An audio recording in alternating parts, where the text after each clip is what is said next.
Hi there.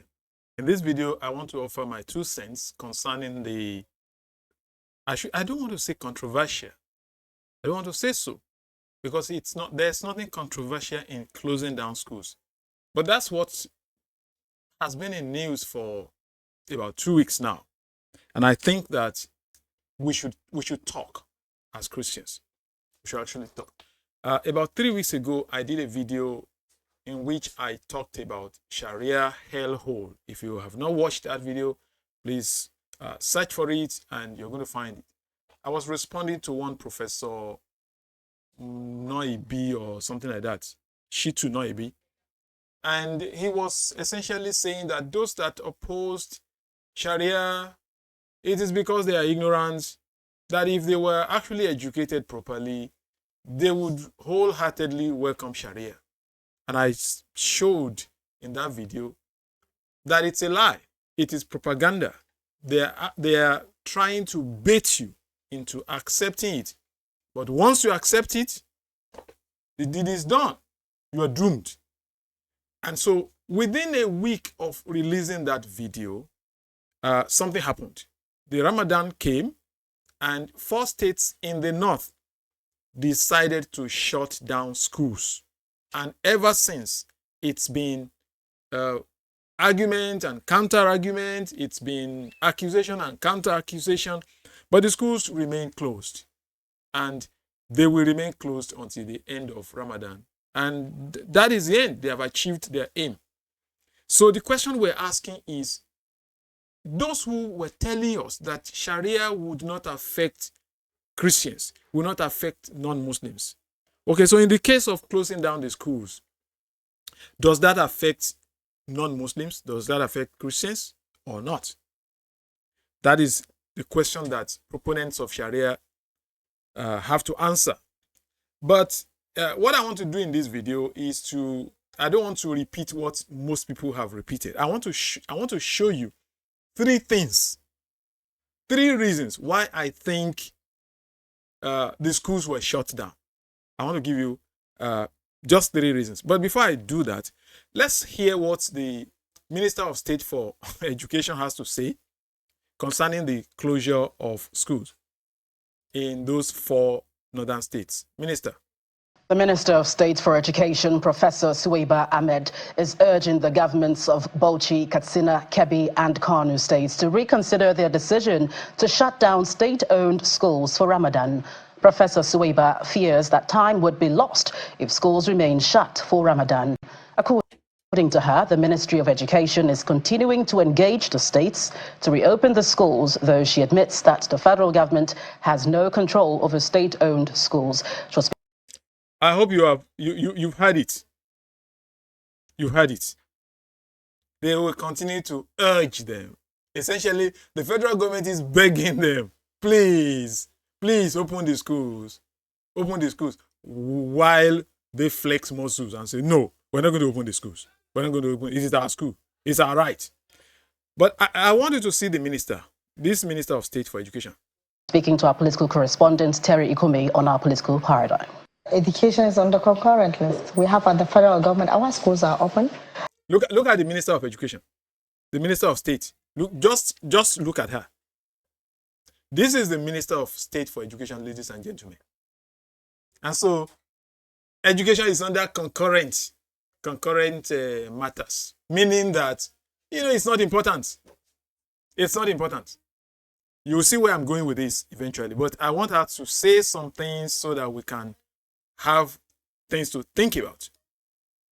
And then, of course, at the state level also, at subnational level, each state does its education. The schools are under the state government, and it's within their right to do that.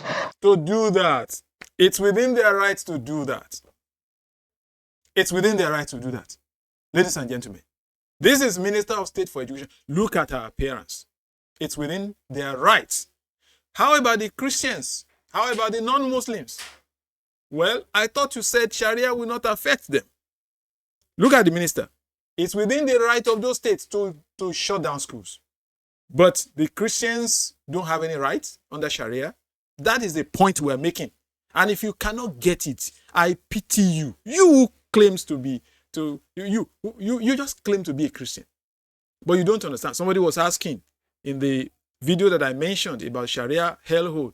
The person was saying, does it mean every Christian will be affected under Sharia? Oh my goodness. I felt like weeping for that particular person. This is the minister. And look at the interviewer. You cannot say that a particular state must do that. But then, of course, what we can do is to engage with the states, to actually discuss with them and give them our own position with regard to that. What I can say that even in... Look at the interviewer nodding. How dumb. He is sitting down there like a statue. Not pushing back, not saying minister. But you people say that Sharia will not affect Christians and other non-Muslims. How about this? No, he is nodding. He's nodding. This is the problem. This is the problem. And as people have been talking back and forth, I found the comment of this man very, very interesting. This guy, I don't know him. I don't know his name. The channel, I see the channel is News Post TV. I will try to communicate him. I will try to engage him. But let's listen to what he has to say. This is the second day of the Ramadan fast. Thank God, southern Nigeria were able to push back the establishment of Sharia in the region, especially the southwest and Yoruba land. Southwest youths were able to stand up to those Fulani Islamic fundamentalists in the north. They were trying to use some elements, some Muslim elements in the southwest to create Sharia, establish Sharia in the region. Look at 3 states in the north have stopped schools, both public and private. Sharia practice in this state, 3 states in the north closed down all schools because of Ramadan. There are 4, but let's say that is just slip of the tongue, okay? 3 states in the north closed down all schools because of Ramadan. They tell you that Sharia will not affect non-Muslims. Did you hear that? They tell you, that's what they tell you. Okay, that Sharia will not affect non-Muslims. That's what they tell us. That's what Professor Noibi was telling us. The state government closed down all the schools. In Bauchi, we know that majority of those in Bauchi are Muslims, but the percentage of Christians will be stopped from going to school. The percentage of Christians in Bauchi and these other states will be stopped from going to school because of Sharia. Now, Christians are being affected in such states. Are they affected? No, they are not affected. Sharia does not affect non-Muslims. It doesn't apply to them. It doesn't. That's what they tell us. What if we had this brand of Sharia in the southwest? What do you expect? One day somebody will just stand up and say, Sharia, we want this to happen and everybody must abide. But when they were introducing Sharia to you in the first place, they tell you that don't worry, it does not affect non-Muslims. Hear that again. He's made that point again.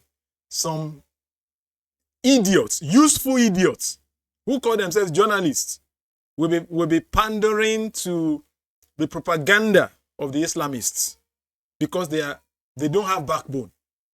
Because it is all about money. It's all about money. Okay? Everything is about money.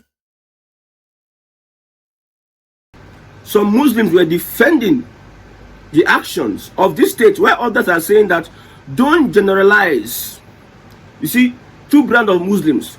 Some defending the actions of this state government, the Bauchi state government. Another is telling you that don't generalize. Not all Muslims support their action.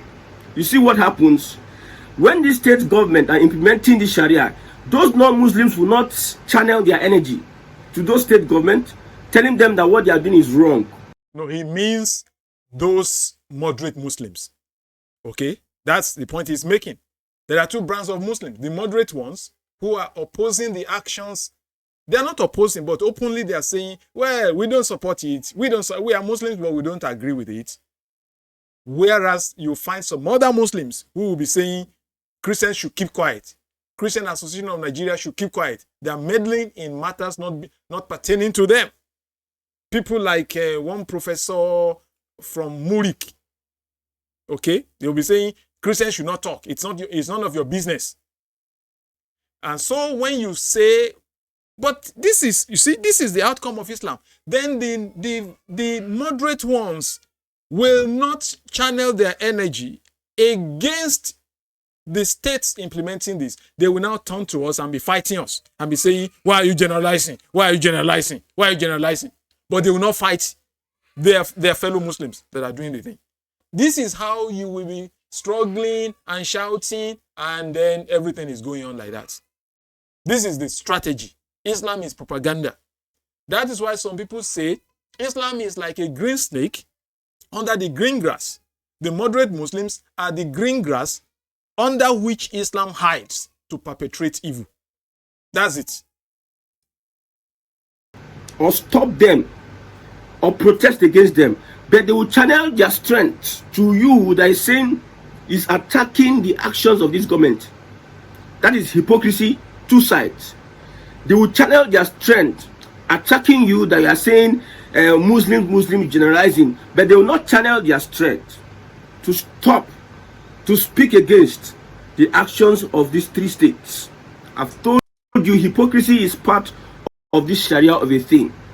I hope you understand what this guy has said. This is one of the few people that ever made any sense to me. One of the very few people. And so I thought that we should talk about this thing. But before I close this video, I said I was going to give you 3 reasons why they have to do what they are doing. Why Muslims act the way they act, particularly when they are in power.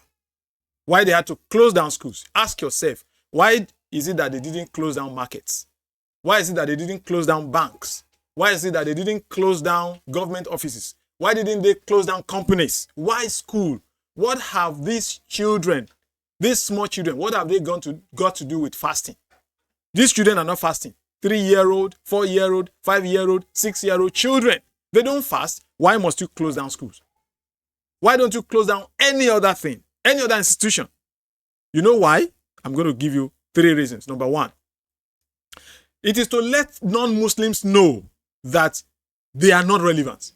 To just let you know, to do it to your face, rub it in your nose, rub it in your face that you are stupid, to do something that will be painful to you. That is what Islam is all about. Surah 9, Ayah 29 says that the Jews and the Christians should pay the jizya while they feel themselves subdued.